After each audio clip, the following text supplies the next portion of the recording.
Welcome back. You're listening to Get Real. I'm your host, Bob Gallagher. Joining me in studio today, our co-host, Job Torini, and special guest, Justin Melo of Lair Realty Partners in Chelmsford. Welcome to the show, guys. How are you, Bob? I'm good. This is our special holiday edition. Yeah. Feels very festive here. It does. It's not snowing, though, so it's all good. Yes. That's a good thing. I don't want snow. Nobody wants snow. I don't even want the cold. No, I'd be okay with this being like a San Diego Christmas. That would be perfect. Probably not going to get that, though. Absolutely not. So, Justin, we wanted you to come in today and kind of talk about how things are going out in your area. So you service all of Middlesex County, Correct. Surrounding areas, that type of thing. Why don't you tell us what's going on with your business right now? Business it's still taking off. We've had a lot of people, buying this past couple weeks, and it feels like the market almost, took an upbeat from the couple slow weeks that we've had recently. Right. It usually around the holidays, I wouldn't say they get slow, but they tend to slow down because people get distracted with holiday parties and shopping and everything else. And we were just saying, like the last week, all of a sudden people are coming out of the woodwork, want to buy houses again. Yeah, exactly. Yeah. I think people were, kind of waiting for the holidays to end before they went out there. But, things have been still coming on the market. And I think people are just looking for the right opportunity. And that's just been presented to them in the past couple of weeks. And no snow this month certainly is not hurting. That certainly does help. No one ever wants to go look at houses in 6 inches of snow. No. Never mind 1 inch. Exactly. If it's snowing out, no one wants to leave the house. Or when it's cold. Yes, or when it's cold, yeah.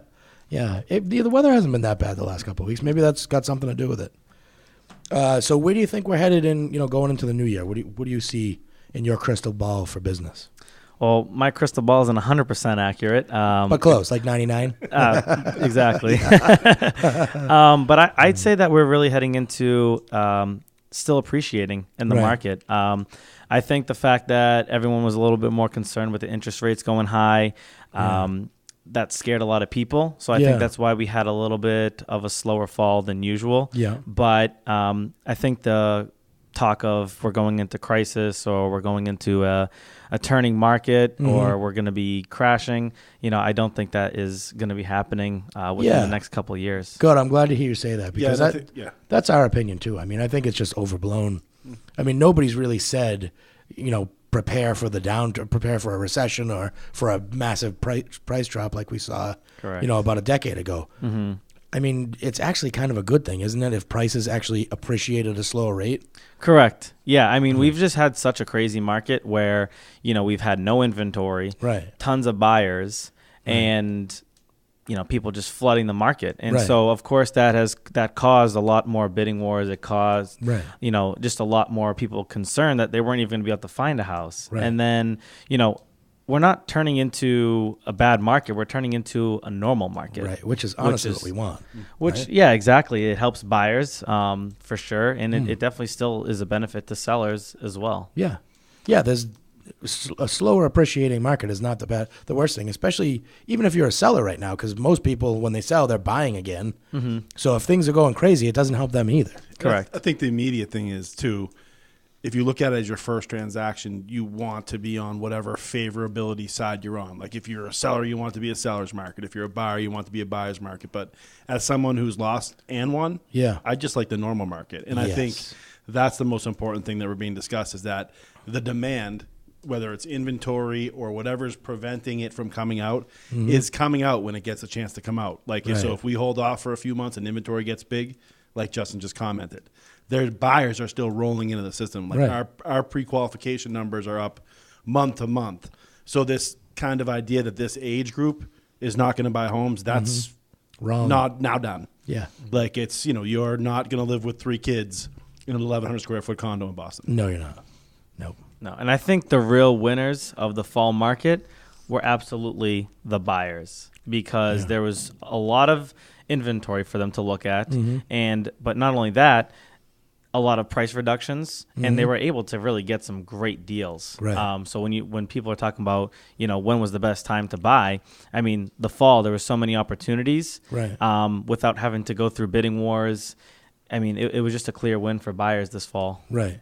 Right, and that's one of the things to point out, too. Like you were saying, the bidding wars. Like during the spring, we had a lot of people that got really discouraged. I mean, when you're going out making 5, 6, 7, 8 offers and you're not getting any accepted, Yeah. and a lot of them you're not even in the running. I mean, we were talking about some this year with 30 and 40 offers. I don't want to say it was common, but certainly east of 128, it was getting to the point where it's pretty common. Mm-hmm. I mean, when you got that many people looking and that few houses for sale, it's going to create a tough spot for a lot of people.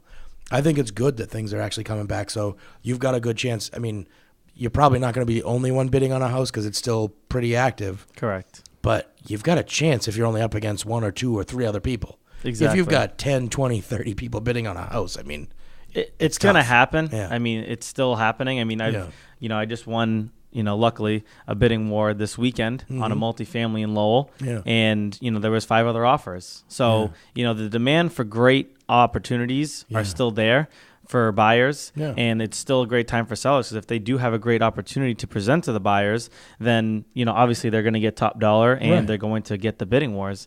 So it's an opportunity for everyone, but I can definitely say that there was a lot more opportunities for buyers. And what about? I hesitate to use the word lower end because there isn't really a lower end anymore. But for first-time buyers looking in that below 300 range, is there more there for them too, or is that still ultra competitive? It's still ultra competitive because it's still a market that, we have a lot more first-time home buyers than we have people that are, moving down or, sizing up for their property. Right. So I just think it is more competitive because, you have much more people, first-time buyers that are looking for the smaller house, and that price range is just really competitive. I think think anything under 350 is a super competitive market. Really? Yeah. That makes it. So it's still kind of tough, but it would be nice if things like, talking about going back to a normal market, people that have wanted to upgrade for a while but haven't because even the 350 to 650 was so competitive. Now that might be relaxing a little bit. Yeah. Now that those people can get a deal or at least a perceived deal on buying one of those houses, maybe they're more likely to move out. Yeah. Exactly. Which will free up some more inventory, which is really what needs to happen. I mean, we kind of got gridlock in the market. The only way it's going to free up is if somebody starts selling. Exactly. I mean, from spring to fall, the inventory doubled. Wow. I didn't know it was that much. Yeah. Is it still below average or getting closer to average? It's still technically below. I mean, I guess average from the past, 6 years maybe, or, the past 3 or 4 years. Right.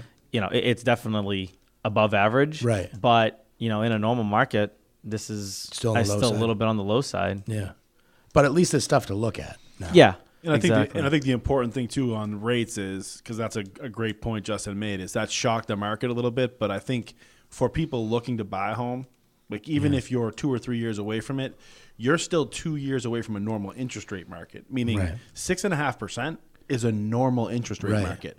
I was 32 years old before I saw a rate under 5, and I've been doing this for 22 years. Yeah. So I mean, let's put that in perspective. That's Justin grew up in an environment that probably never saw a rate over 5. Right. But in perspective of how this economy is working and being back to normal, normally rates aren't below 5%. No. If you look at a 100-year average. Yeah. They've only been normal this decade. Right.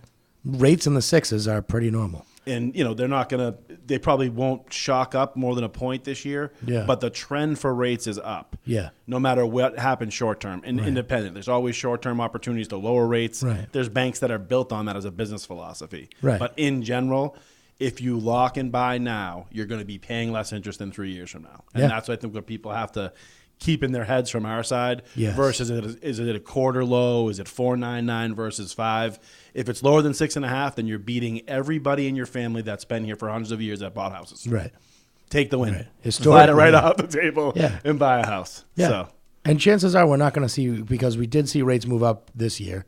Then they started moving down a little bit. We didn't get back to where we were in the spring, summer, but most of the people in our industry, in the mortgage industry, are saying that even though rates are going to go up, they're probably going to go up a little bit slower. But that's one of the crazy things about our industry is 6 weeks from now, that could be a different story. Yeah. If the economy's still going well, rates are going to go up. There's just no stopping it. And in terms of pre-quals on our side with rate, like we're seeing people far below their maximum threshold. Right. So like 2 years ago, most of our customers may be pushing the edge of where Fannie or Freddie would approve it for debt to obligation. Right. Now we're like 10% below it. And that's because the math is so powerful on the side of what Justin said in terms of an increase in buying and selling. It's just going to happen more and more. Yeah. We're still building 500,000 less houses than we need per year in this country. Right. And that number is exasperated in Massachusetts as a state. Yeah. Given the regulations, the environmental restrictions,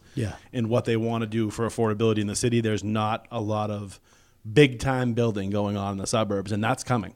No, and right now the only big time building that's going on in the suburbs is the 7, 8, 900,000 plus price point. Yeah, because the EPA guidelines have made it so restrictive and expensive to put a subdivision in. It only makes it worth it if you're going to put up those big box houses. We need to get back to the days where you're putting up a $350,000 to $400,000 split level. You're putting in 100 of them at a time. That's the only way we're getting caught up. Yeah, building more $1 million houses isn't going to solve our problem. No, it's not. Unless they're going to turn them into 3 condos, which isn't likely either. Absolutely not. So let's talk about where we see the mortgage industry going and how you think that'll impact real estate going into next year, Job. Well, I mean, I think that from our standpoint, what we'll see is steady rates. I don't think we'll have a rate that exceeds 5.5% in the year. Mm-hmm. And then I think the long-term trend is, like we already talked, upwards. Yeah. But I think the biggest thing that will affect the market this year is accessibility. Accessibility for lower down payments, for, like you guys just discussed, the buyer that may have gone to see 5 or 6 houses last year. Maybe they can come into this year and do it a lot cheaper in terms of down payment with 3% versus 5%. You're seeing all the agencies get a little bit more aggressive in terms of lending to people that have verifiable income and verifiable assets, which is the appropriate way we want to do it. And we'll have other products that come out that are pick and play. Like some of the products that are being offered that are coming back now that are non-qualified are good. If you're dealing with an investor or someone who made one mistake, that's, a professional that had a business that lost it, but still they're not things that I would use for family members. So they're not products that I think will impact Ross or a company like Lair, because that's we're not putting people in homes to even take a guess on sustainability. Like we've been down that road and we all know where it goes. Yeah. So we're very cautious about that. But I feel better about the products we can do, their affordability and accessibility, and the way that we can deliver it locally than I ever have in the last 8 years. This has been, for people who have experience, this has in some years been a real life nightmare. Yes. Absolutely. Rules changing in the middle of the game, having to explain it to borrowers without appearing like a moron. Banks that got through it like Ross, professionals that have been doing this for a long time, they have it down. This is going to be a good year for consumers. Absolutely. And Justin, why don't we talk a little bit about the millennial perspective on buying? Mm-hmm. You didn't want that from me, Bob? I mean, you could probably give us anecdotally what you think, but baby boomer, maybe. I wouldn't peg you that old either, Joe. Not that that's a bad thing. Baby boomers buy houses too. But let's talk a little bit about what you see as a millennial. Well, I mean, like we've kind of talked about, I think there's still the opportunity there. Mm-hmm. People are concerned that we're going to the top end of the market and that we can't really grow anymore. But Steve Harney from Keeping Current Matters says the big difference is that instead of appreciating, 4 to 5% every year like we were, maybe now we're seeing between 2.5% to 3% appreciation. And that's still a good amount of appreciation every year on your property. And then obviously, as the rates continue to go higher, you still want to try and get in while the rates are at a decent number. Mm-hmm. And you can still get some appreciation on your property. So I still think it's a great time for anyone to get into their, first home. Because, it's still much better than paying rent because the rent prices have skyrocketed. And, And rent never goes away, ever. Rent never goes away. Yeah. No, it never does. And it does not go towards anything. No, that's one of the biggest ways the middle class builds wealth is through buying real estate and paying it off over time. For first generation's family, it's frequently the only way. Yeah. And the fun thing is I actually did a side-by-side comparison on a property that I sold in Lowell. Sold a property in Lowell for $185,000. And that person actually ended up renting it for $1,800 a month. Wow. And first, last, and security on that property. So you're collecting 3 months worth of rent. Yeah. With that being said, So what? $1,800. What is that? $5,400. Yeah. All right. So that was your down deposit for rent. Right. If you went in and bought that at around 3%, right. it would be close to $7,000. Yeah. $7,500. Right. So this person paid a little under $2,000 less to rent. Right. Up front. Exactly. Yeah. When someone could have bought it at $7,500 down, and their monthly payment would only be around like $1,200. Right. But someone renting is paying $1,800 a month. So the first 3 months that you own it, you got back the extra $2,000. Correct. You had to put out. And that's the thing too, is people don't recognize the premium people are paying for their quote unquote no worry rental situations is enormous. Yes. It isn't market demand. There's plenty of apartments. I mean, look around if you want to drive. It's a lot of money that landlords are asking for in any rental situation, and they're getting because it's competitive. And this is a different state now. You can't drive any direction. We're in Justin's area, Westford. 60,000 people work in Westford. Yeah. That was not the case when I grew up here like 8 or 9 years ago. 8 or 9 or 30. Yeah. But you know what I'm saying? Like the growth in jobs, real life, like humans have to be their jobs, not telecommutable, right? Science-based. Yeah. That's exactly feeds right into your mouth. Drives that's not markets. going away. Yeah. And I think the biggest difference is a lot of people are maybe afraid to jump into that first purchase because they're like, well, what happens if my heating system goes? What happens if my what happens if my AC breaks? What happens if I need a new roof? So, whenever I sit with a first-time home buyer, my biggest thing is don't try and get in over your head. Right. Like, know your means, know your limits, and always, when you're putting your down deposit, make sure that you have money saved up for a rainy day because, things always happen in a house. When I bought my 4-family, I had to put a new roof on, a month later because it was leaking, and I knew it was older. Yeah. So I was mentally prepared to be there. So I think everyone has to be mentally prepared to understand that, if you have to do something, great, but make sure you're aware of that. Or, if you're really not ready to do that, maybe you should be looking for something that's maybe a little bit more expensive. Yes. But has all those things taken care of so that, you don't have to come out with that extra $5,000 dollars of expense where you could technically, maybe spend, let's just say $20,000 more. Right. And over you spread that over 30 years, it's nothing. It's nothing. It's less than $100 a month. Exactly. Yeah. And that's a great point, and probably the only good part of a multiple bid situation is every month opportunity rises for people to save a little bit more money. Yep. And like Justin said, with a little bit more reserve money, it opens up. Maybe you weren't comfortable looking at a 2-family, but now because you've been waiting 5 months, you have a few more $1,000 saved. Right. I mean, what's the worst thing can happen in something like that? It's not. People over project that, to your point. Right. Walk it through, like he said, go through it with Justin, and figure out what the worst case scenario is so you don't have irrational fears. Absolutely. Because that's the worst thing for opportunity. Absolutely right. We're just about out of time. I want to give out your contact info, Justin. So if you're looking to buy or sell anywhere in Middlesex County or even the surrounding areas, give Justin a call. It's Justin Melo at Lair Realty Partners in Chelmsford. The number is 978-758-5028. One more time, it's 978-758-5028. Thanks for coming on the show with us today, Justin. Thank you for having me. I feel special being on the Christmas edition. Yeah, I know. It was great having you guys. Yeah. Next year we'll have to sing at the end, but we ran out of time. The last 30 seconds, Bob's just going to sing Ave Maria. Rusty. All right, so we're going to take a quick commercial break. We'll be back with more Get Real after this.